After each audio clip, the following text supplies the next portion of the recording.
Shalom, senang sekali boleh kembali menyapa sahabat-sahabat sekalian dalam program pendalaman Alkitab melalui pelajaran Sekolah Sahabat bersama dengan kami Cornelius Media. Kita sudah tiba di pelajaran yang kelima dengan tema Mujizat di sekitar danau. Kita masih mendalami kitab Markus. Saya Pendeta Edward Taliwongso ditemani oleh hamba-hamba Tuhan, Pendeta Felix Gosal dan Pendeta Widodo Purwanto. Kami mengingatkan sahabat-sahabat sekalian untuk mempersiapkan diri dengan membaca dan mempelajari pelajaran Sekolah Sahabat sebelum mengikuti program ini. Kita akan meminta kuasa Roh Suci sebelum kita masuk lebih dalam. Bapa Tuhan kami, Allah yang mengerjakan mujizat di tengah-tengah kehidupan kami.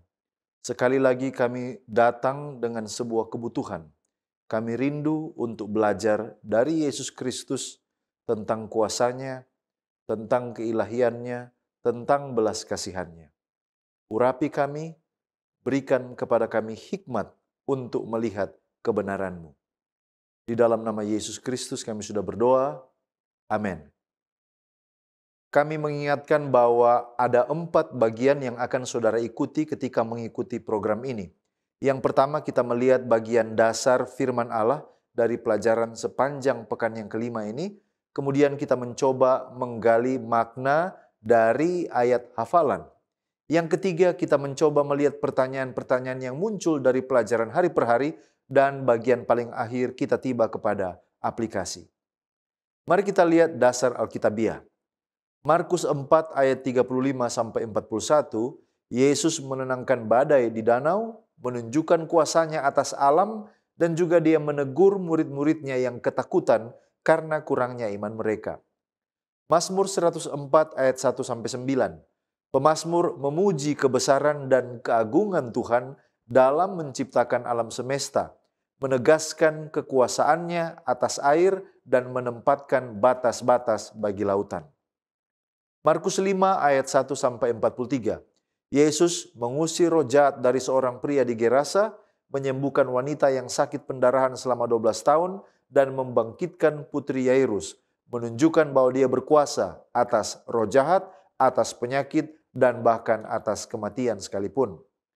Bilangan 27 ayat 17, Musa memohon kepada Tuhan agar memberikan seorang pemimpin bagi bangsa Israel yang dapat memimpin mereka seperti seorang gembala, agar umatnya tidak seperti domba yang tidak mempunyai gembala. Sekarang mari kita lihat pengertian judul pelajaran Sekolah Sahabat, Mujizat di sekitar danau. Danau apa yang dimaksud? Karena sesungguhnya ada 4 nama berbeda, bahkan disebut juga laut. Benar, cerita atau kisah yang dibicarakan di dalam pelajaran pekan ini adalah Danau Galilea.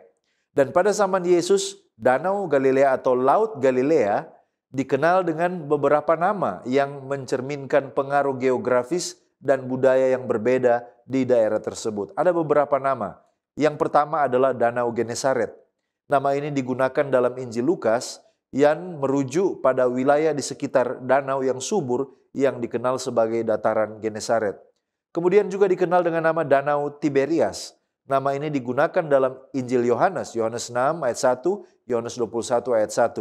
Dan ini berasal dari kota Tiberias yang terletak di pantai barat danau. Dan kota ini dibangun oleh Herodes Antipas, dinamai untuk menghormati Kaisar Tiberius. Lalu kemudian ada Laut Kineret. Nama ini berasal dari Perjanjian Lama dan masih digunakan di dalam bahasa Ibrani modern. Nama ini kemungkinan berkaitan dengan bentuk danau yang menyerupai kecapi sehingga disebut Kinor di dalam bahasa Ibrani. Apa kira-kira kampung atau kota seputaran danau yang dikunjungi Yesus di dalam konteks pelajaran Sekolah Sahabat kita, di mana Yesus banyak membuat mujizat? Ada beberapa. Yang pertama kita lihat di sana adalah Gerasa atau Gadara.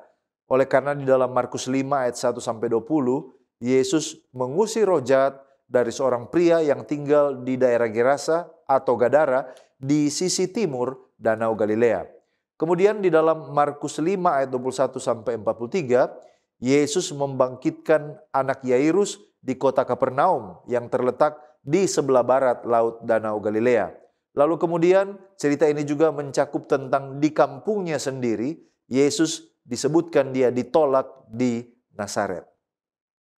Apa saja mujizat yang terjadi di dalam konteks pelajaran sekolah Sabat ini, khususnya dari Markus pasal 4 sampai Markus pasal 6. Secara garis besar, yang pertama adalah mujizat Yesus meneduhkan badai di Danau Galilea. Yang kedua, Yesus menyembuhkan dan membebaskan orang yang dirasuk setan di Gerasa. Yang ketiga, Yesus membangkitkan anak Yairus dan menyembuhkan seorang perempuan yang sakit pendarahan. Dan yang keempat, Yesus memberi makan 5.000 orang. Inilah informasi pendahuluan yang akan menolong saudara dan saya untuk masuk lebih dalam. Baik, terima kasih pendeta. Mari kita lihat ayat inti kita untuk pelajaran kita pekan ini. Diambil dari Markus pasal 5 ayatnya yang ke-19. Markus 5 ayat 19, Yesus tidak memperkenankannya, tetapi ia berkata kepada orang itu, "Pulanglah ke rumahmu kepada orang-orang sekampungmu dan beritahukanlah kepada mereka segala sesuatu yang telah diperbuat oleh Tuhan atasmu dan bagaimana ia telah mengasihi engkau." Mari kita dalami ayat inti ini sebelum kita masuk kepada pendalaman sekolah Sabat kita.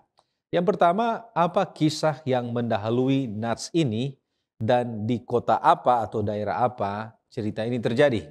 Nah, saudara-saudara, Markus pasal 5 atau kisah yang kita temukan di dalam Markus pasal 5 adalah kisah yang terjadi setelah khotbah di tepi danau di mana Yesus memberikan beberapa perumpamaan yang telah kita bahas pada pelajaran pekan lalu. Dan setelah selesai berkhotbah, Alkitab mengatakan maka mereka bertolak ke seberang. Nah, di dalam perjalanan mereka terjadi badai di sana. Dan di dalam cerita ini Yesus sempat membuat mujizat, yaitu meredahkan angin atau meredahkan badai yang terjadi pada saat itu. Nah, saudara-saudara, kisah ini sangat penting mengikuti penolakan pemimpin agama Yahudi kepada Yesus. Yang pertama, oleh karena kisah ini atau kisah Yesus meredahkan badai adalah pernyataan jika Yesus itu berkuasa atas alam sehingga air dan angin taat kepadanya. Kemudian yang kedua, kisah Yesus mengusir roh jahat ini juga adalah sebuah pernyataan jika Yesus berkuasa atas roh jahat dan mereka tunduk kepadanya. Tetapi sayang sekali, meskipun demikian, pemimpin-pemimpin agama Yahudi tidak tunduk kepada Yesus dan selalu menunjukkan penolakan kepada Yesus. Dan kisah di mana Yesus mengusir roh jahat ini terjadi di Gerasa, yaitu sebuah kota yang terletak di daerah Dekapolis. Nah, apa permintaan dari orang kerasukan dan apa maksud dan pengertian Yesus tidak memperkenankan permintaan orang tersebut? Saudara-saudara, Markus pasal 5 ayat 18 menyatakan jika permintaan orang yang kerasukan ini adalah dia ingin untuk menjadi pengikut atau murid Yesus setelah dia telah disembuhkan pada saat itu. Markus 5 ayat 18 mengatakan pada waktu Yesus naik lagi ke dalam perahu, orang yang tadinya kerasukan setan itu meminta supaya ia diperkenankan menyertai dia. Kerinduan segala zaman halaman 365 memberikan kita informasi mereka ingin bersama-sama dengan yang melepaskan mereka itu. Di hadapannya mereka merasa selamat dari kerasukan setan yang telah menyiksa hidup mereka. Jadi ini adalah request atau permintaan dari orang yang disembuhkan. Mereka rindu untuk bersama-sama dengan Yesus dan mereka mau menjadi pengikutnya. Tetapi ayat inti kita memberikan informasi bahwa Yesus tidak memperkenankan orang itu untuk bersama-sama dengan dia. Nah, apakah Yesus tidak mau orang ini menjadi muridnya? Lalu apa maksud dari pengertian dari kata-kata Yesus ini? Di dalam Kerinduan Segala Zaman halaman 365 dikatakan bahwa orang-orang yang tadinya digunakan oleh Raja Kegelapan disembuhkan menjadi saluran terang juru kabar anak Allah. Jadi Yesus tidak memperkenankan mereka untuk bersama-sama dengan dia, bukan berarti Yesus menolak mereka menjadi muridnya. Justru Yesus mau menggunakan mereka untuk menjadi saluran terang dan juru kabar Allah. Di dalam buku yang sama, halaman 366 mengatakan, sekalipun juru selamat sendiri telah undur dari sana. Kenapa juru selamat undur? Karena kita tahu pada cerita ini, saat babi-babi itu yang terjun ke jurang mati, maka terjadi penolakan dari penduduk Gerasa terhadap Yesus. Mereka mengusir Yesus, mereka mau agar Yesus meninggalkan kota itu. Sehingga Yesus tidak lagi dapat memberikan penginjilan atau pelayanan di sana. Yesus tidak dapat menjamah hati dari orang-orang yang ada di Gerasa dan di seputaran Dekapolis. Dan di sini Roh Nubuat mengatakan, sekalipun Yesus sendiri telah undur dari sana oleh karena penolakan, orang yang telah disembuhkannya ini tetap menjadi saksi akan kuasanya di sana. Jadi tujuan Yesus supaya dia tidak ikut dengan Yesus dan tinggal di sana, supaya boleh menjadi saksi di Dekapolis. Kemudian apa maksud dan tujuan orang tersebut disuruh pulang dan memberitahukan kepada orang kampung apa yang telah diperbuat oleh Tuhan. Nah saudara, selain tujuan untuk menjadi misionaris pertama di Dekapolis, ada dua tujuan kenapa orang ini disuruh untuk memberitahukan kepada orang di Dekapolis tentang perbuatan Tuhan. Yang pertama, karena ada indikasi jika kunjungan Yesus pada saat itu membuat atau terjadi atau membawa penolakan terhadap ajaran Yesus. Kerinduan segala zaman halaman 364 mengatakan, tetapi sesal dan amarah atas hilangnya harta mereka yang fana itu membutakan mata mereka kepada kemurahan juru selamat. Jadi itu yang pertama, mereka bisa saja nanti akan menjadi anti dari ajaran-ajaran Yesus. Yang kedua, karena Dekapolis ini berbeda dengan daerah yang diduduki oleh orang-orang Yahudi. Nah kalau kita melihat komentator di dalam Seventh Day Adventist Bible Commentary volume 5 halaman 606 menyebutkan paling sedikit ada dua hal yang membedakan Dekapolis dengan daerah-daerah yang diduduki oleh orang-orang Yahudi. Yang pertama, kenapa Yesus menyuruh mereka atau orang-orang ini untuk menceritakan itu? Ini adalah hal yang berbeda dengan apa yang terjadi di daerah-daerah orang Yahudi. Seringkali Yesus mengatakan jangan katakan atau jangan beritahukan orang. Tetapi di sini Yesus menyuruh untuk memberitahukan. Ada dua hal. Yang pertama, karena hanya kemungkinan kecil ada orang Yahudi dan ahli Taurat yang hidup di Dekapolis, kota kafir ini, yang akan memutarbalikkan pengajaran Yesus. Sehingga Yesus menyuruh mereka untuk bersaksi di sana. Yang kedua, tidak akan ada keributan yang terjadi karena rakyat atau pengikutnya akan menghalangi pekerjaan Yesus di Dekapolis. Jadi inilah alasan mengapa Yesus menyuruh orang ini untuk kembali dan menceritakan tentang apa yang dia rasakan tentang perbuatan tangan Tuhan kepada orang-orang yang ada di kampungnya. Sekarang kita datang kepada pokok pembahasan meneduhkan badai. Kemana Yesus akan pergi petang itu, serta siapa mereka yang bersama dengan Yesus, dan apakah waktu mereka berlayar itu adalah musim angin dan ombak? Dalam Markus pasal 4 ayat 35, Yesus berkata, marilah kita bertolak ke seberang. Sama dengan yang dicatat di dalam Lukas pasal 8 ayat yang ke-22. Jadi tujuan Yesus petang itu adalah berlayar ke wilayah seberang Danau Galilea, tepatnya di daerah orang Gerasa. Sebab Markus 5 ayat 1 katakan, lalu sampailah mereka di seberang danau di daerah orang Gerasa. Alfa Omega jilid 5 halaman 359 menyebut tujuannya adalah pantai sebelah timur Genesaret. Dan Andrews Study Bible halaman 1326 serta peta nomor 10 memberi informasi bahwa mereka berlayar dari Kapernaum, area utara danau, tepatnya northwestern atau barat laut, ke wilayah southeastern atau pantai tenggara Galilea, wilayah orang Gerasa. Jadi tepatnya kedua daerah itu berseberangan. Nah, Lukas 8 ayat 22 menjelaskan bahwa mereka yang bersama dengan Yesus adalah murid-muridnya.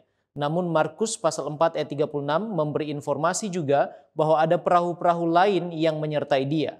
Siapa mereka? Menurut Seventh Day Adventist Bible Commentary volume 5 halaman 601, mereka adalah para pendengar yang dengan semangat masih mau mengikuti Yesus. Nah, tidak dijelaskan bulan apa saat itu, apakah sedang musim angin dan ombak atau tidak, namun Alfa dan Omega jilid 5 halaman 359 mengatakan bahwa petang itu cuaca menyenangkan dan ketenangan berada di atas danau. Tetapi tiba-tiba awan gelap pun menutupi langit, angin bertiup kencang dari celah gunung di pantai sebelah timur, dan badai terasa mengamuk di atas danau itu. Sekarang, mengapa mereka yang di kapal disebut takut dan tidak percaya? Dan mengapa mereka yang di kapal justru takut dan mempertanyakan tentang Yesus, orang ini? Apa maksud dan pengertian? Bukankah mereka sudah kenal dan menerima Yesus? Yesus berkata dalam Markus pasal 4 ayat 40, "Mengapa kamu begitu takut? Mengapa kamu tidak percaya?" Keadaan laut malam itu lain dari biasanya. Kebanyakan dari mereka adalah para nelayan yang sebenarnya telah terbiasa hidup di danau dan mahir mengemudikan perahu mereka dengan selamat melalui angin ribut. Tetapi sekarang mereka tidak berdaya di tengah amukan angin ribut. Kekuatan dan ketangkasan mereka tidak ada artinya pada waktu itu. Perahu mereka penuh air, maka hancurlah harapan mereka saat itu. Teror dan keputusasaan menyelimuti mereka, dan mereka benar-benar sedang mengalami ketakutan yang dahsyat karena alam yang mengamuk, dan mereka melupakan bahwa Yesus ada di dalam perahu mereka. The Desire of Ages halaman 336 katakan, ketakutan mereka pada saat bahaya mengungkapkan ketidakpercayaan mereka. Dan fakta bahwa mereka melupakan Yesus dalam perahu mereka adalah bukti mereka sedang mengandalkan diri sendiri untuk selamat daripada memiliki iman kepada juru selamat. Setelah angin ribut diredakan dan ombak di laut menjadi tenang, Markus 4 ayat 41 mencatat bahwa mereka menjadi sangat takut dan berkata seorang kepada yang lain, "Siapa gerangan orang ini sehingga angin dan danau pun taat kepadanya?" Ini, saudaraku, sebenarnya adalah ungkapan keheranan dan kekaguman dari mereka yang menyaksikan mujizat angin ribut diredakan, termasuk mereka yang ada pada saat itu, yaitu para murid Yesus. Seventh-day Adventist Bible Commentary volume 5 halaman 601 katakan, orang-orang itu dipenuhi dengan kekaguman. Tidak salah, Lukas pasal 8 ayat 25 mencatat, maka takutlah mereka dan heran. Nah, walaupun mereka sudah kenal dan menerima bahkan mengikuti Yesus, dalam konteks saat itu masih terlalu singkat atau terlalu dini bagi mereka untuk sampai pada kesimpulan bahwa Yesus adalah sosok ilahi dalam kemanusiaan yang memiliki otoritas dan kuasa terhadap alam ciptaannya sendiri. Pertanyaan mereka, siapa gerangan orang ini, menunjukkan bahwa mereka belum memahami dengan utuh siapa Yesus sebenarnya, atau baru mulai menyadari bahwa Yesus bukanlah manusia biasa. Mujizat itu sendiri mengungkapkan siapa sesungguhnya Yesus, yaitu Anak Allah, Tuhan yang Maha Kuasa. Sekarang apa pengertian teofani dalam konteks pelajaran sekolah Sabat? Teofani adalah kata Yunani gabungan dari dua kata, yaitu theos yang artinya God atau Allah, dan juga phaino yang artinya appear atau penampakan. Menurut Johannes Botterweg dan Helmut Hengren dalam Theological Dictionary of the Old Testament volume 2 halaman 44-49, teofani adalah sebuah manifestasi kehadiran atau penampakan Allah atau juga salah satu malaikatnya kepada manusia. Dan ini serupa dengan pengertian teofani dalam konteks pelajaran sekolah Sabat yang memiliki 5 ciri utama. Yang pertama, pertunjukan kuasa ilahi. Kemudian yang kedua, rasa takut manusia. Yang ketiga, perintah jangan takut. Yang keempat, perkataan pengungkapan yang menyatakan kehadiran Allah atau malaikat. Serta yang kelima, respons manusia terhadap pengungkapan itu. Nah, 4 dari 5 ciri utama ini muncul dalam peristiwa mujizat angin ribut diredakan. Yang pertama, meneduhkan badai adalah pertunjukan kuasa ilahi. Kemudian ketakutan para murid menyatakan rasa takut manusia. Lantas jawaban mengapa kamu begitu takut adalah jangan takut. Yang terakhir adalah pertanyaan siapa gerangan orang ini adalah bagian respon dari manusia. Satu hal yang hilang adalah perkataan pengungkapan yang sebenarnya mendorong para pembaca untuk mengisi jawaban atas perkataan pengungkapan yang hilang, yaitu tentang siapa dia yang memberi perintah kepada angin dan ombak sehingga mereka patuh terhadap perintahnya, yaitu Yesus adalah Tuhan yang Maha Kuasa atas alam semesta. Baik, terima kasih pendeta. Sekarang kita melihat dari judul, dapatkah Anda mendengar bisikan bersama teriakan? Ini didasarkan pada Markus 5 ayat 1-20. Di manakah daerah orang Gerasa di seputaran Galilea ini? Nah, daerah Gerasa yang juga dikenal sebagai Gadara, ini terletak di wilayah Dekapolis, yang merupakan kelompok dari 10 kota yang berada di sebelah timur dan sebelah tenggara dari Danau Galilea. Wilayah ini berada di bagian timur Galilea dan dikenal sebagai daerah dengan pengaruh budaya dan politik Yunani Romawi yang sangat kuat.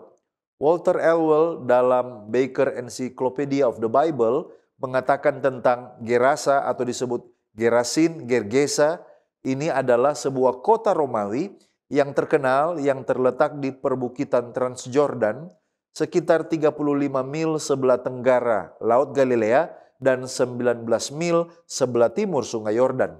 Nah, meskipun kota ini tidak disebutkan namanya banyak kali di dalam Perjanjian Baru, tetapi Markus pasal 5 ayat 1 dan juga Lukas 8 ayat 26 sampai 37 menyebutkan ini sebagai negeri orang Gerasa. Dan ini sebagai tempat di mana Yesus menyembuhkan orang yang kerasukan setan dan babi-babi yang ditenggelamkan di Danau Galilea.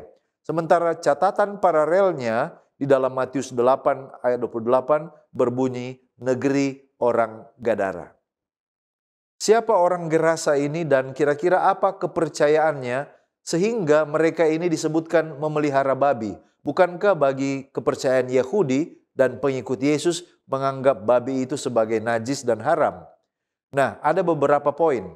Yang pertama, orang Gerasa adalah bagian dari penduduk Dekapolis yang tidak sepenuhnya menganut kepercayaan Yahudi, melainkan mereka lebih dipengaruhi oleh budaya Yunani dan juga Romawi. Lalu yang kedua, kawanan babi yang mereka pelihara menunjukkan bahwa mereka bukan orang Yahudi yang taat, karena babi dianggap najis menurut hukum Taurat Yahudi. Lalu kemudian keberadaan kawanan babi di wilayah ini mengindikasikan bahwa pengaruh kekafiran dan pengaruh keyahudian yang agak lebih lemah di sana. Sehingga praktik-praktik yang dianggap najis bagi orang Yahudi tidak diterapkan di tempat itu. Mengapa saat itu roh jahat sepertinya mudah masuk kepada manusia? Nah, pada masa itu kepercayaan tentang roh-roh jahat yang dapat merasuki manusia adalah sesuatu yang umum. Pengaruh roh jahat dalam kehidupan sehari-hari sering dikaitkan dengan kondisi sosial dan juga spiritual di tengah-tengah masyarakat. Nah, sebenarnya alasan mengapa roh jahat itu merasuki seseorang sama baik di zaman yang lalu maupun juga yang terjadi di zaman modern. Dan menurut ajaran Alkitab, ada beberapa alasan mengapa seseorang itu bisa dirasuk setan. Dihimpun dari berbagai sumber, maka alasan-alasan mengapa orang dapat dirasuk setan adalah sebagai berikut. Yang pertama, oleh karena pintu terbuka melalui dosa. Seseorang dapat membuka hidupnya untuk kerasukan setan melalui tindakan dosa atau keterlibatan di dalam praktek-praktek okultisme. Misalnya seperti perilaku tidak bermoral, penyalahgunaan alkohol atau narkoba, atau juga keterlibatan di dalam meditasi transendental. Ini dapat mengubah tingkat kesadaran seseorang sehingga memungkinkan roh jahat masuk ke dalam hidup mereka. Yang kedua, ini berkaitan dengan kondisi spiritual dan juga kondisi mental. Alkitab menunjukkan bahwa kerasukan setan seringkali terkait dengan kondisi rohani yang lemah. Ada beberapa kasus, seperti contoh Raja Saul yang sementara memberontak melawan Allah. Dia diganggu oleh roh jahat yang menyebabkan dia depresi dan memiliki perilaku yang agresif. Ini menunjukkan bahwa seorang yang tidak taat kepada Tuhan dapat membuka jalan bagi pengaruh setan. Yang ketiga adalah faktor pengaruh lingkungan. Tempat-tempat di mana kepercayaan pada tahayul dan praktek-praktek yang tidak alkitabiah merajalela, ini cenderung lebih banyak dijumpai kasus kerasukan setan. Sebaliknya, di tempat-tempat dengan pengajaran Injil yang kuat, kasus-kasus seperti ini lebih jarang terjadi. Dan faktor yang keempat tentu saja oleh karena izin dari Allah sendiri. Penting untuk dicatat bahwa menurut Alkitab, setan tidak dapat berbuat apa-apa tanpa izin dari Allah. Contohnya dalam kisah Ayub, iblis harus meminta izin untuk menguji Ayub. Ini menunjukkan bahwa segala sesuatu terjadi di dalam batasan yang ditentukan oleh Tuhan. Kira-kira pertanyaan selanjutnya adalah, Apa maksud dan pengertian ketika orang yang kerasukan setan di ayat 7 berseru, "Apa urusanmu dengan aku, hai Yesus, anak Allah yang maha tinggi?" Nah, ada beberapa poin. Yang pertama, roh jahat mengakui Yesus sebagai anak Allah yang maha tinggi. Yang kedua, roh jahat sadar akan otoritas dan kuasa Yesus lebih besar daripada mereka. Yang ketiga, roh-roh jahat ini menyadari bahwa mereka tidak berdaya di hadapan Yesus. Yang keempat, roh-roh jahat ini mengerti bahwa kedatangan Yesus adalah mengancam keberadaan mereka. Dan yang kelima, roh-roh jahat ini tidak berkuasa untuk dapat menyangkal kuasa Yesus Kristus. Francis Nichol dalam SDA Bible Commentary volume 5 halaman 604 mengatakan bahwa tampaknya roh-roh jahat itu berbicara secara langsung melalui salah satu orang yang kerasukan di Gadara kepada Kristus. Karena Yesus berbicara kepada roh-roh jahat dan bukan kepada orang itu sendiri. Dengan demikian, pengakuan Yesus sebagai anak Allah yang maha tinggi menunjukkan pengetahuan yang dimiliki oleh roh-roh jahat dan bukan orang yang dirasuk itu. Baik, terima kasih pendeta. Mari kita lanjut pada pokok pembahasan selanjutnya. Apa arti legion? Dan apakah ini nama orang yang kerasukan atau nama roh jahat? Dan mengapa roh jahat meminta untuk masuk ke babi? Dan atas inisiatif siapa babi-babi itu terjun ke dalam danau? Dan mengapa babi-babi ini harus mati atau harus dikorbankan dengan 2.000 ekor dengan nilai mungkin di atas 10 miliar kalau kita hitung dengan currency kita saat ini. Nah, saudaraku yang terkasih, mari kita lihat pertama tentang legion. Legion bukanlah nama orang yang dirasuki atau juga bukan nama dari roh jahat. Di dalam cerita ini, kata legion ini dipakai untuk mengakui atau dipakai sebagai pengakuan dari roh jahat yang merasuki orang tersebut. Ayat 9 menjelaskan mereka atau roh-roh jahat ini menamakan diri mereka legion karena alasan di sana bahwa jumlah mereka itu banyak.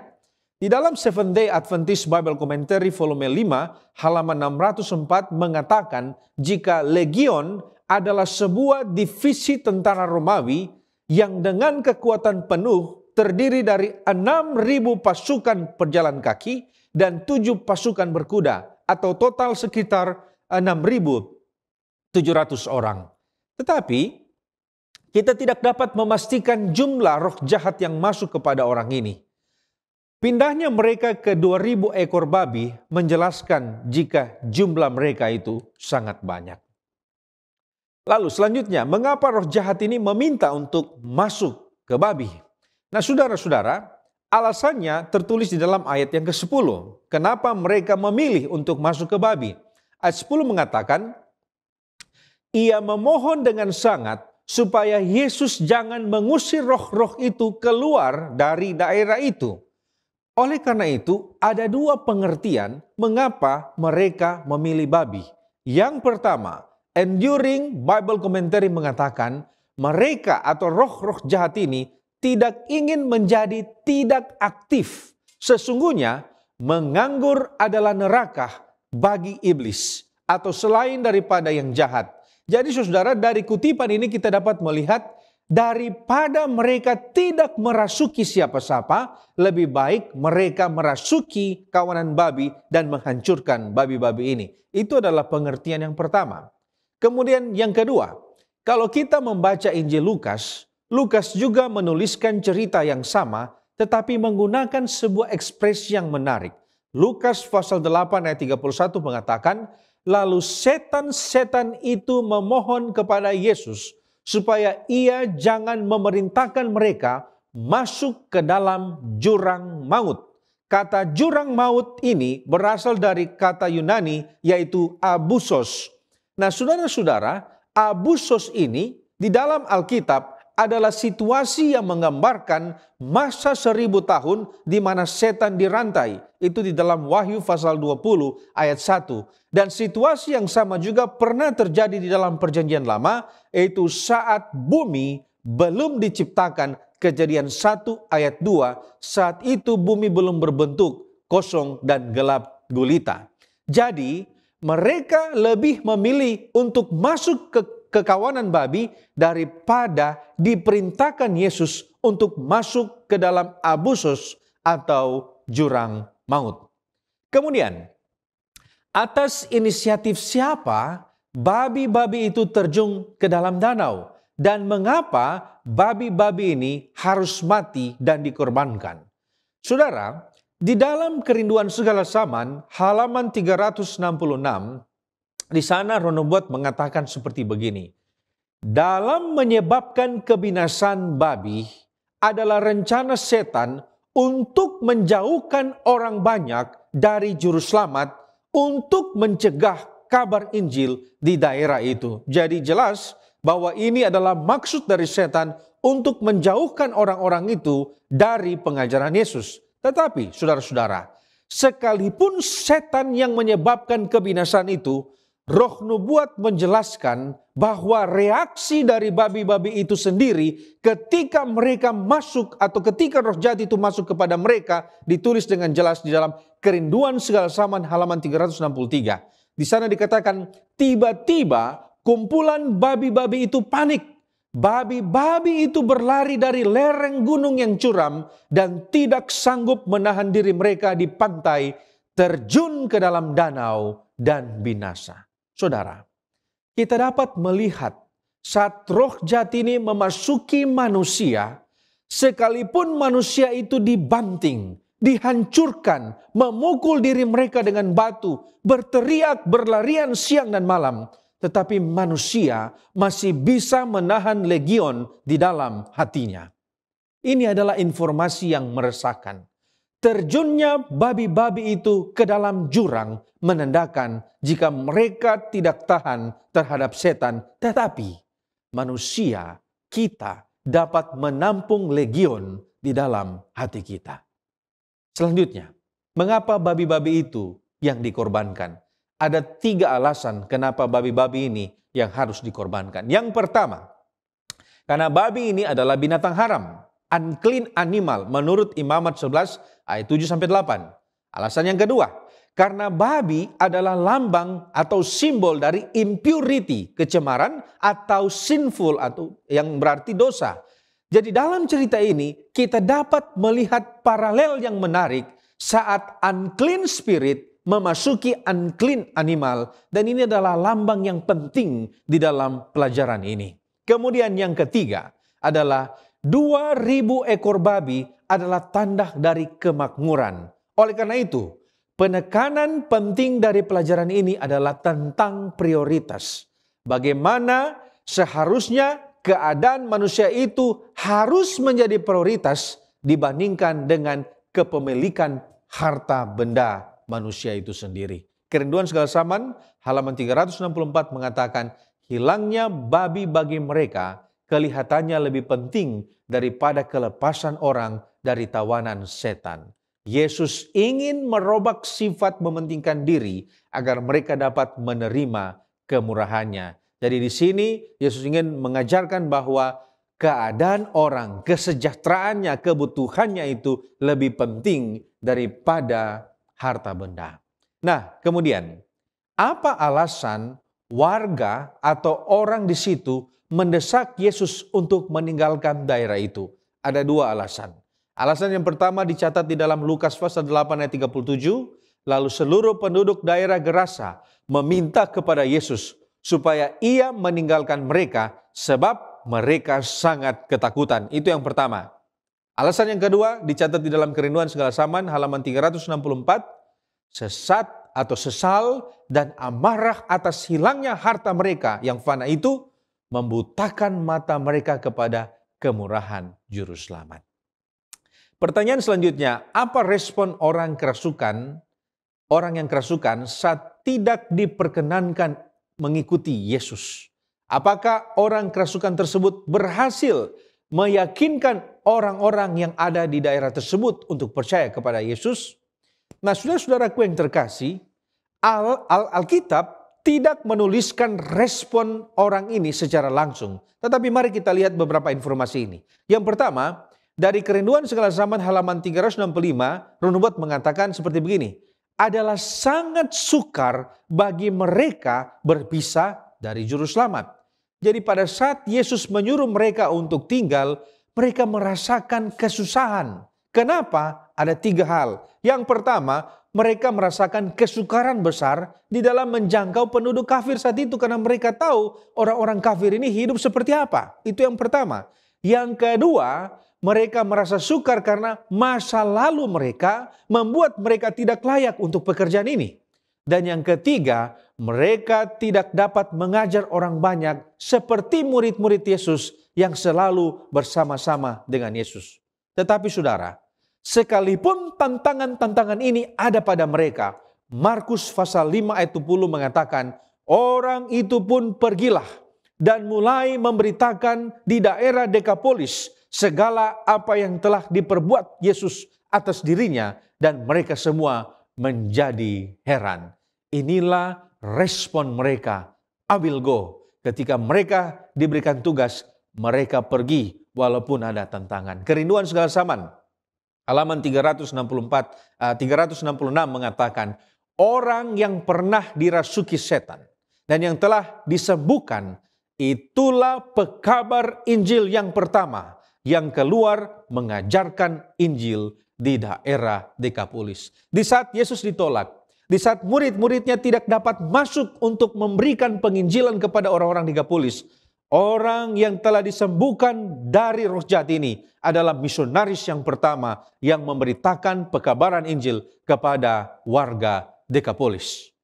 Kemudian, bagaimana dengan hasil penginjilan orang ini? Apakah sukses atau tidak? Kerinduan Segala Zaman halaman 366 mengatakan, orang-orang menjadi kagum mendengarkan berita yang ajaib itu. Suatu pintu telah dibuka untuk pekabaran Injil di seluruh daerah itu. Apabila Yesus kembali ke Dekapolis, orang banyak berhimpun mengelilingi dia. Dan selama 3 hari, bukan hanya penduduk dari satu kota, tetapi ribuan dari segala penjuru daerah itu mendengar kabar keselamatan. Saudara, kita tahu jika pekerjaan Yesus berhasil di Dekapolis, di tempat inilah Yesus pernah memberi makan 4.000 orang karena mereka rindu untuk bersama-sama dengan Yesus. Itu semua adalah hasil dari penginjilan orang yang tadi telah disembuhkan dari kerasukan setan. Terima kasih pendeta. Sekarang kita berpindah kepada topik di atas roller coaster bersama Yesus. Nah, di mana kota Yesus ditemui oleh Yairus? Serta kita boleh bertanya, apa posisi Yairus saat itu? Dan dari mana dia tahu tentang Yesus? Serta apakah dia ini adalah bagian atau orang pengikut Yesus dan percaya Yesus secara diam-diam? Markus 5 ayat 21 dan 22 bagian A katakan, sesudah Yesus menyeberang lagi dengan perahu, orang banyak berbondong-bondong datang lalu mengurumuni dia. Sedang dia berada di tepi danau, datanglah seorang kepala rumah ibadat yang bernama Yairus.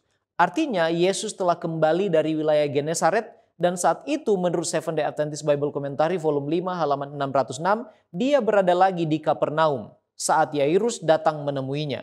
Jelas menurut ayat 22, posisi atau kedudukan Yairus adalah sebagai seorang kepala rumah ibadah. Dia bukanlah seorang pengikut Yesus karena memang pada saat itu para pemuka agama seperti Yairus tidak bersahabat dengan Yesus. Namun demikian bisa jadi melalui apa yang dia dengar tentang Yesus serta segala mujizat yang diadakannya, imannya telah muncul di hati Yairus. Hal itu terlihat dari tindakannya yang datang tersungkur serta bermohon di kaki Yesus untuk kesembuhan anaknya. Imannya terlihat dan semakin bertumbuh ketika orang datang dan mengatakan bahwa anaknya telah mati. Namun Yesus katakan, jangan takut, percaya saja. Dan di ayat yang ke-36, dia tetap percaya dan menurut perkataan Yesus. Kemudian siapa perempuan yang sudah 12 tahun menderita pendarahan? Dari mana dia kenal dan tahu Yesus? Serta apa dasar dia berkata, asal kujamah saja jubahnya aku sembuh? Apakah dia sudah menjadi pengikut Yesus dan percaya kepada Yesus? Tentang wanita yang sudah 12 tahun menderita pendarahan, Alkitab tidak memberi informasi lebih rinci tentang nama dan asal dari perempuan itu. Namun Markus 5 ayat 26 katakan bahwa ia telah berulang-ulang diobati oleh berbagai tabib sehingga telah dihabiskannya semua yang ada daripadanya, namun sama sekali tidak ada faedahnya, malah sebaliknya keadaannya semakin buruk. Alkitab lebih berfokus pada iman dari wanita tersebut dan bagaimana sampai dia disembuhkan. Ayat 27 katakan bahwa dia sudah mendengar berita-berita tentang Yesus. Dia bukan pengikut Yesus, namun pena inspirasi dalam buku Daughters of God halaman 63 katakan bahwa dia telah mendengar tentang Kristus dan imannya mulai bertumbuh kepada Kristus. Karena kelemahan dan keterbatasannya, dia tidak bisa menerobos kerumunan orang banyak untuk bertemu Yesus. Apalagi dalam konteks saat itu, menurut Andrew Study Bible halaman 1287, wanita yang mengalami pendarahan dikategorikan seperti orang kusta yang najis dan apa saja yang dijamahnya menjadi najis. Wanita itu takut kehilangan kesempatan untuk memperoleh kesembuhan dari Yesus dan keadaan inilah yang mendorong dia sampai pada keputusannya bahwa asal kujamah saja jubahnya, aku akan sembuh. Nah sekarang apa pengertian di mana Yesus merasakan ada tenaga yang keluar dari dirinya? Menurut Markus 5 ayat yang ke-30. Dan mengapa sepertinya Yesus tidak tahu siapa yang menjamah? Bukankah Yesus adalah oknum yang maha tahu? Pena inspirasi katakan dalam buku Alfa Omega jilid 5 halaman 371, di sana dijelaskan bahwa juru selamat dapat membedakan jamahan iman dari sentuhan yang kebetulan oleh orang banyak yang kurang peduli. Iman yang demikian tidak patut dilakukan tanpa komentar. Kata Yunani untuk tenaga yang Yesus rasa keluar dari dirinya adalah dunamis, yang bisa diterjemahkan power atau kuasa atau kekuatan. Namun dalam konteks perjanjian baru lebih sering diterjemahkan miracle atau mujizat. Dengan mengatakan bahwa ada tenaga yang keluar dari dirinya, hal itu menurut Seventh-day Adventist Bible Commentary volume 5 halaman 608 adalah dengan maksud untuk menyatakan bahwa semua mujizat Kristus dikerjakan oleh kuasa Allah melalui pelayanan para malaikat. Tentu dalam peristiwa ini Kristus mengetahui siapa yang menjamahnya. Ketika Kristus berhenti dan bertanya siapa yang menjamahnya, hal itu sebenarnya adalah satu momen yang Yesus gunakan untuk menghargai iman wanita itu dan memberi pelajaran kepada orang banyak. Dikatakan dalam buku In Heavenly Places halaman 108, Kristus mengerti semua yang ada di dalam hati wanita itu. Dan dia menempatkan dirinya di tempat di mana wanita itu bisa mendapatkan kesempatan yang dia inginkan. Yesus ingin menggunakan tindakan itu untuk membedakan sentuhan iman yang tulus dari sentuhan yang biasa dari mereka yang mengerumuni dia. Nah, apa dasar yang menyebabkan anak Yairus bangkit dan perempuan yang sakit pendarahan itu sembuh? Dari kisah anak Yairus dan perempuan yang sakit pendarahan selama 12 tahun itu, kita dapati ada beberapa dasar mengapa wanita itu sembuh dari sakitnya dan anak Yairus bangkit dari kematian. Yang pertama tentu adalah iman. Baik yang dimiliki oleh wanita yang sakit pendarahan dan juga iman yang dimiliki oleh Yairus yang putrinya sekarat dan kemudian meninggal. Iman ini mulai muncul oleh pendengaran akan Kristus dan kemudian bertumbuh seiring berjalannya waktu. Dan yang kedua adalah kerendahan hati. Kerendahan hatilah yang membawa mereka datang kepada Yesus. Kerendahan hati ini kadang dibentuk oleh ujian-ujian kehidupan yang seseorang alami seperti Yairus dan juga wanita yang sakit pendarahan tersebut. Yang ketiga adalah pertobatan. Iman yang dimiliki oleh Yairus dan wanita itu telah perlahan menuntun mereka kepada pertobatan kepada Kristus. Dan yang terakhir adalah penyerahan diri. Kita bisa lihat bagaimana mereka berserah sepenuhnya kepada kehendak dan firman dari Yesus. Tentu kesembuhan dan mujizat kebangkitan ini adalah hasil dari jamahan Kristus dan kuasa perkataan firman-Nya. Sekarang kita akan melihat tentang penolakan dan penerimaan. Apa kira-kira dasar penyebab sehingga Yesus ditolak di Nazaret, tempat di mana dia dibesarkan? Ellen White dalam buku The Desire of Ages halaman 239 mengomentari alasan-alasan mengapa Yesus ditolak. Kata-kata Yesus kepada para pendengarnya di sinagog di Nazaret menghantam akar pembenaran diri mereka. Menekankan pada mereka kebenaran yang pahit bahwa mereka telah meninggalkan Allah dan kehilangan klaim mereka sebagai umat-Nya. Setiap kata yang diucapkannya seperti pisau yang menusuk karena kondisi mereka yang sebenarnya telah diletakkan di hadapan mereka. Mereka sekarang mencemooh iman yang telah diilhami oleh Yesus pada awalnya. Mereka tidak mau mengakui bahwa Dia yang telah bangkit dari kemiskinan dan kerendahan hanyalah seorang manusia biasa. Kalau kita melihat bagaimana mereka ini menolak Yesus, sepertinya tidak ada hadir kuasa ilahi sehingga mendorong mereka yang ada di kampung Yesus sendiri untuk menerima dan percaya kepada Dia. Kembali lagi Roh Nubuat mengomentari hal ini di dalam halaman yang sama, mengatakan di dalam Desire of Ages halaman 239. Ketidakpercayaan mereka menumbuhkan kedengkian. Iblis menguasai mereka dan dalam kemarahan mereka berteriak melawan juru selamat. Mereka telah berpaling dari Dia yang misinya adalah untuk menyembuhkan dan memulihkan. Sekarang ini mereka menunjukkan sifat-sifat sang pembinasa atau sifat-sifat setan sendiri. Dengan kata lain, sebenarnya Tuhan mau bekerja, tetapi ketidakpercayaan mereka membuat mereka sombong. Iblis sudah menguasai mereka, gantinya Roh Suci. Itulah sebabnya mereka menolak akan kesaksian Yesus Kristus. Bagaimana dengan saudara dan ibu bapa Yesus pada waktu itu? Apakah mereka juga menerima dan percaya kepada Yesus? Saudaraku, kalau kita baca baik-baik di dalam Injil, pada saat itu saudara-saudara dan keluarga Yesus sendiri tidak sepenuhnya menerima atau percaya pada misi dan identitas ilahinya. Contohnya dalam Markus 3 ayat 21 yang sudah kita pelajari pekan yang lalu, keluarga Yesus mencoba membawanya pulang karena mereka mengira bahwa Dia ini tidak waras. Ini menunjukkan bahwa mereka belum memahami sepenuhnya siapa Dia sebenarnya. Setelah ditolak, apa reaksi dan tindakan Yesus? Apakah kira-kira reaksi Yesus ini bisa menjadi sebuah pelajaran bagi kita jika pekabaran itu ditolak? Penolakan ini tidak menghentikan Yesus dari menyebarkan pesannya, melainkan ini menjadi pelajaran tentang ketekunan dan keberanian di dalam menghadapi penolakan. Dan ini bisa menjadi contoh bagi kita di saat ini bahwa ketika pekabaran kita ditolak, kita harus tetap teguh dan terus menyebarkan pesan dengan cara yang berbeda, mungkin dengan cara yang lebih kreatif, dengan pendekatan yang berbeda, dan kita tidak boleh putus asa dan terhalang oleh karena terjadi penolakan. Sekarang kita bicara tentang kisah Yohanes yang dibunuh oleh Herodes. Apa latar belakangnya dan apa kira-kira pemahaman Herodes tentang siapa Yesus itu? Yohanes Pembaptis dipenjara dan akhirnya dibunuh oleh Herodes Antipas karena dia berani menegur Herodes atas pernikahannya yang tidak sah dengan Herodias, istri dari saudaranya. Dan Herodias sepertinya menyimpan dendam terhadap Yohanes dan dia memanfaatkan kesempatan ini melalui putrinya untuk meminta kepala Yohanes sebagai hadiah. Dan akhirnya Herodes, meskipun pada awalnya enggan, dia memenuhi permintaan tersebut.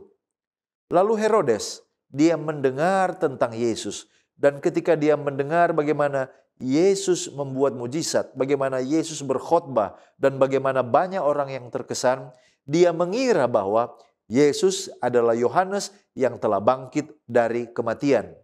Ini menunjukkan bahwa dia dihantui oleh rasa bersalah dan penuh dengan ketakutan terhadap kematian Yohanes, dan dia juga bingung tentang identitas daripada Yesus Kristus. Baik, terima kasih pendeta. Mari kita lanjut ke pokok pembahasan selanjutnya, yaitu jenis Mesias yang berbeda. Nah, apa pelajaran penting saat Yesus mengajak murid-muridnya ke tempat sunyi untuk sendirian dan beristirahat? Dan di mana daerah tujuan Yesus untuk beristirahat? Saudara-saudara, ajakan Yesus untuk beristirahat atau retreat ini direncanakan setelah para murid baru saja menyelesaikan misi penginjilan mereka yang pertama. Informasi ini kita temukan di dalam Markus pasal 6 ayat 30. Kemudian rasul-rasul itu kembali berkumpul dengan Yesus dan memberitahukan kepadanya semua yang mereka kerjakan dan ajarkan. Nah, saudara, ada 5 hal yang mereka lakukan pada retreat yang pertama itu menurut Kerinduan Segala Zaman bab 38. Hal yang pertama adalah untuk menyendiri dan istirahat. Kenapa? Karena murid-murid perlu mendapatkan keteduhan dari amarah dan tuduhan ahli Taurat serta keributan dan keresahan kota. Jadi itu yang pertama, menyendiri dan istirahat. Kemudian yang kedua adalah untuk memberikan report atau laporan. Karena Yesus ingin mendengarkan laporan dari hasil pelayanan mereka. Kemudian setelah report, sharing. Karena Yesus juga rindu untuk mendengarkan tantangan-tantangan apa saja atau kesulitan-kesulitan apa saja yang para murid jumpai dalam pelayanan mereka. Kemudian yang keempat adalah pembekalan. Setelah sharing, Yesus mau untuk memberikan nasihat, dorongan, dan kekuatan kepada para murid. Dan yang kelima adalah penguatan dan penghiburan. Kenapa saudara? Karena pada saat itu Yohanes Pembaptis baru saja dipenggal. Dan murid-murid Yohanes Pembaptis itu turut pergi bersama dengan Yesus dalam retreat ini untuk mendapatkan penghiburan atas duka cita mereka dan mengadakan hubungan yang erat dengan Juru Selamat. Ronobuat memberikan ada 2 pelajaran penting dari ajakan Yesus untuk menyendiri dan beristirahat. Yang pertama, Kerinduan Segala Zaman halaman 389 mengatakan, Kristus penuh kelemah lembutan dan belas kasihan kepada sekalian orang yang bekerja di dalam pekerjaannya. Ia ingin menunjukkan kepada murid-muridnya bahwa Allah tidak menuntut pengorbanan melainkan rahmat. Mereka telah memasrahkan segenap jiwa mereka bekerja untuk orang banyak, dan inilah yang meletihkan tenaga tubuh dan pikiran mereka. Patutlah mereka beristirahat. Jadi, dengan kata lain, orang yang melakukan pekerjaan Tuhan dengan sungguh-sungguh juga memerlukan istirahat. Kerinduan Segala Zaman halaman 392 mengatakan, tidaklah bijaksana jika kita selalu berada di bawah tekanan pekerjaan dan ketegangan perasaan, walaupun melayani untuk keperluan rohani manusia. Karena dengan demikian, ketaatan pribadi dilalaikan dan kuasa pikiran jiwa dan tubuh terlalu dipaksakan. Itu pelajaran yang pertama. Yang kedua dicatat di dalam Kerinduan Segala Zaman halaman 391. Di sana dikatakan, istirahat yang digunakan Kristus dengan murid-muridnya bukanlah istirahat menyenang-nyenangkan diri sendiri. Waktu yang mereka gunakan itu bukanlah untuk mencari kepelisiran. Mereka berbicara bersama mengenai pekerjaan Allah dan segala kemungkinan yang lebih besar untuk memajukan pekerjaan itu. Jadi yang kedua, istirahat yang diperlukan bagi para pengerja Allah bukanlah istirahat untuk bersenang-senang dan mencari kepelisiran, tetapi untuk mendekatkan diri, mencari petunjuk, dan mendapatkan kekuatan baru. Seventh Day Adventist Bible Commentary volume 5 halaman 616 menyebutkan daerah yang dipilih untuk retreat ini adalah daerah terpencil dan jauh dari keramaian jalan raya Galilea. Informasi dari Lukas pasal 9 ayat 10, tempat yang mereka tuju adalah daerah di sekitar Betsaida, dan daerah ini berada di sebelah utara Danau Galilea, tempat di mana kemudian Yesus memberi makan 5.000 orang. Nah saudara, apa motif orang banyak yang berbondong-bondong mengikut Yesus? Dan kemudian apa pelajaran yang diberikan Yesus pada saat itu? Dan yang ketiga, apakah mereka menerima Yesus dan menjadi pengikut dan percaya kepada Yesus? Baik saudara, motif orang-orang ini bermacam-macam. Yang pertama, motif mereka oleh karena kabar tentang Yesus telah tersiar di seluruh wilayah, sehingga banyak orang ingin melihat siapa Yesus itu. Jadi motif yang pertama ini karena mereka mau melihat Yesus. Kemudian yang kedua, di dalam Markus pasal 6 ayat 56, di sana dikatakan, kemanapun Yesus pergi, orang-orang membawa orang sakit supaya hanya dengan jamahan jubah mereka menjadi sembuh. Nah, dari ayat ini ada dua kelompok orang dengan motif yang berbeda. Yang pertama, orang sakit yang rindu disembuhkan, dan yang kedua adalah orang-orang yang mengantarkan orang sakit, entah itu saudara, kerabat yang ingin disembuhkan juga. Nah, kemudian Markus pasal 6 ayat 34 mengatakan, Yesus atau ketika Yesus mendarat, ia melihat sejumlah besar orang banyak, maka tergeraklah hatinya oleh belas kasihan kepada mereka, karena mereka seperti domba yang tidak mempunyai gembala. Ini adalah kelompok yang berikutnya. Kita dapat melihat informasi dari ayat ini memberikan kita sebuah indikasi jika motif dari mereka yang mencari Yesus karena alasan rohani, yaitu spiritual hunger atau rasa lapar secara rohani. Nah, kemudian apa yang diajarkan Yesus pada saat itu? Markus pasal 6 ayat 34 mengatakan, mulailah ia mengajarkan banyak hal kepada mereka. Lukas pasal 9 ayat 11 mengatakan, ia menerima mereka dan berkata-kata kepada mereka tentang kerajaan Allah. Kemudian yang ketiga, Kerinduan Segala Zaman halaman 397 mengatakan, ia yang mengajar banyak orang mengenai jalan untuk memperoleh damai dan kebahagiaan. Nah, pertanyaan selanjutnya, apakah orang-orang ini menerima Yesus dan percaya? Kerinduan Segala Zaman halaman 396 mengatakan, mereka telah mendengarkan firman yang penuh belas kasihan, sangat sederhana dan sangat jelas, sehingga firman itu bagaikan minyak dari Gilead bagi jiwa mereka. Roh Nubuat di sini mengatakan bahwa orang-orang ini sangat puas dengan pengajaran Yesus. Dan mereka mengira bahwa Yesus adalah Raja yang akan membebaskan mereka. Yesus bisa memberikan keperluan mereka, makanan mereka, dan Yesus bisa menyembuhkan penyakit mereka. Dan mereka percaya bahwa Yesus dapat membebaskan mereka dari penguasa Roma. Mereka mengira bahwa Yesus ini adalah Raja. Kerinduan Segala Zaman halaman 406 mengatakan, di dalam keadaan yang bersemangat itu, orang banyak sudah siap sedia untuk memakotai dia menjadi Raja. Jadi saat itu, banyak orang menerima ajaran Yesus. Mereka merasa diberkati dengan pelayanan Yesus. Tetapi pemahaman mereka tentang pelayanan Yesus itu belum sempurna. Nah, apa pelajaran dari memberi makan dengan mujizat? Saudara, paling sedikit ada 4 pelajaran atau 4 fakta penting ketika Yesus memberi makan dengan mujizat yang dicatatkan di dalam Kerinduan Segala Zaman bab 39. 4 fakta ini yang pertama adalah Yesus tidak pernah mengadakan suatu mujizat kecuali untuk keperluan yang bersifat memimpin orang kepada kerajaan Allah. Itu yang pertama.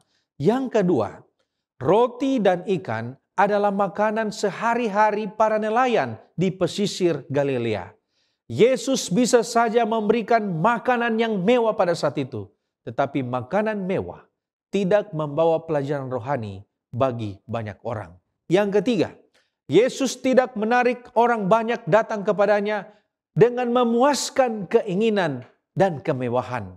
Dan yang keempat, makanan sederhana yang diberikan kepada orang banyak itu, yang letih dan lapar itu, memberikan jaminan mengenai kuasa pemeliharaan Allah. Nah saudara, mujizat ini juga memberikan paling sedikit 2 pelajaran. Kerinduan Segala Zaman halaman 397 mengatakan, pelajaran yang pertama, ia yang mengajar orang banyak mengenai jalan untuk memperoleh damai dan kebahagiaan, juga sangat memikirkan keperluan jasmani sama seperti keperluan rohani mereka. Itu pelajaran yang pertama. Keperluan rohani dan keperluan jasmani adalah sama penting dalam pelayanan Yesus. Kemudian pelajaran yang kedua, Kerinduan Segala Zaman halaman 402. Allah tidak pernah melupakan mereka yang bekerja dengan kasih, membagikan firman yang hidup kepada jiwa yang akan binasa, dan yang mengulurkan tangan mereka meminta yang mengelurkan tangan mereka kepada mereka yang meminta makanan bagi jiwa-jiwa yang sedang lapar. Jadi pelajaran yang kedua adalah Tuhan tidak pernah melupakan orang-orang yang bekerja dalam pekerjaan Tuhan dan yang mereka yang sering membantu mengelurkan tangan kepada orang-orang yang sedang lapar. Sebagai penutup dan aplikasi dari apa yang kita pelajari dan diskusikan bersama, apakah mujizat Yesus itu dapat kita alami saat ini dan bagaimana cara kita mengalaminya saat ini? Ellen G. White katakan dalam buku Ye Shall Receive Power halaman 203 bahwa pekerjaan besar Injil tidak akan ditutup dengan manifestasi kuasa Allah yang lebih sedikit daripada yang menandai pembukaannya. Hamba-hamba Tuhan dengan wajah yang bercahaya dan bersinar dengan pengudusan yang kudus akan bergegas dari satu tempat ke tempat lain untuk memberitakan pekabaran dari sorga. Mujizat-mujizat akan terjadi, orang-orang sakit akan disembuhkan, dan tanda-tanda serta keajaiban akan mengikuti orang-orang percaya. Artinya, mujizat Yesus tentu dapat kita alami saat ini. Bagaimana caranya? 2 syarat, yaitu iman dan pertobatan. Namun perlu kita ingat bahwa menurut manuskrip rilis volume 4 halaman 113, mujizat terbesar yang dapat dilakukan adalah pertobatan hati manusia. Allah tidak dapat bekerja melalui kita secara ajaib ketika kita belum bertobat. Mereka yang melihat Kristus dengan iman yang hidup, mereka yang tinggal di dalam Dia akan memiliki kuasa untuk melakukan mujizat bagi kemuliaannya. Nah sekarang bagaimana kita tetap menjadi pengikut dan percaya Yesus walaupun kita mungkin tidak mengalami yang namanya mujizat? Mujizat saudaraku bukanlah dasar bagi kita untuk percaya walaupun itu penting. Namun yang paling penting adalah kasih karunia Allah dalam pengorbanan Kristus yang kita terima melalui iman kepadanya. Selected Messages volume 1 halaman 334 katakan bahwa iman yang dapat membawa kita ke dalam hubungan yang vital dengan Kristus mengungkapkan di pihak kita prioritas tertinggi, ketergantungan yang sempurna, dan pengudusan yang utuh. Iman itu bekerja di dalam kehidupan pengikut Kristus melalui ketaatan yang sejati kepada perintah-perintah Allah, karena kasih kepada Allah dan kasih kepada sesama manusia adalah hasil dari hubungan yang vital dengan Kristus. Saudaraku, biarlah mujizat di sekitar danau dapat kita pelajari dalam terang kasih Allah, agar kita pun merespon dengan mengasihi Dia dengan segenap hati, jiwa, segenap kekuatan, dan segenap akal budi kita. Yesus katakan dalam Yohanes 14 ayat 15, "Jika kamu mengasihi aku, kamu akan menuruti perintah-perintahku." Mari kita tunduk kepala dan kita berdoa. Ya Tuhan Allah kami, terpujilah Engkau, dulu, sekarang, dan sampai selama-lamanya. Terima kasih Tuhan telah mengizinkan kami belajar firman-Mu. Kiranya Roh Kudus-Mu meteraikan apa yang kami pelajari di dalam hati dan pikiran kami. Dan biarlah itu berbuah melalui buah-buah kehidupan kami. Tuhan, bantu kami dengan kuasa Roh Kudus, supaya kami boleh mengalami mujizat Tuhan, mengalami pertobatan yang sejati, dan kami dituntun untuk mengasihi Tuhan dengan segenap hati kami, segenap jiwa kami, segenap kekuatan dan akal budi kami, dan kami pun akan mengasihi sesama manusia. Terima kasih Tuhan, ampuni kami dari dosa kami, berkati kami semua di dalam nama Yesus. Kami sudah berdoa, haleluya, amin.